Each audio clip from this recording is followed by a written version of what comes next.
வெட்டுங்கடா, இன்னும் நல்லா வெட்டுங்க. தாகம் எடுத்தா மட்டும் என் கால்ல விழுந்தீங்க, இப்ப காசுக்காக என் கழுத்தையா இருக்கிறீங்களா? முதல் வெட்டு என் தண்டுல இல்ல, என் இதயத்துல விழுந்துச்சு. 1000 வருஷமா இந்த மண்ணை காத்து நின்ன எனக்கு நீங்க கொடுக்க போற கூலி இதுதானா?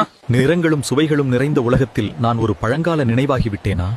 ஒரு காலத்தில் உங்கள் தாகம் தீர்த்த என் அன்பு இன்று யாருக்கும் தேவையில்லையா? கருப்பட்டி, நுங்கு, பனங்கிழங்குன்னு அள்ளி கொடுத்த எண்ணெய் இன்னைக்கு வெறும் தடிக்காக வெட்டி எறியறீங்களே, இது உங்களுக்கு நியாயமா? என்னை நம்பி வாழ்ந்த பறவைகள் எங்க போகும்? என் நிழல்ல ஒதுங்கின ஆடு மாடுகள் எங்க நிக்கும்? என் மரணம் என்னோட மட்டும் முடியலையே. என்ன வெட்டுறது சுலபம், ஆனா நான் இல்லாம நிலத்தடி நீர் வத்தி போகும்போது சொட்டு தண்ணிக்கும் நீங்க தாகத்துல தவிப்பீங்க. அப்போ புரியும் என் அருமை. நான் அழிஞ்சாலும் என் இனம் அழியாது. இந்த சிறிய கற்றுல என் உயிர் மீண்டும் மலருது. என்னை நேசிப்பவர்கள் ஒருமை எங்களை வாழ விடுங்கள், நாங்க உங்களை வாழ வைப்போம். இது எங்க மண்ணோட உயிர். இன்னும் இது போல வீடியோவுக்கு ஃபுட் டாக் தமிழ் சேனலை சப்ஸ்கிரைப் பண்ணிக்கோ நண்பா.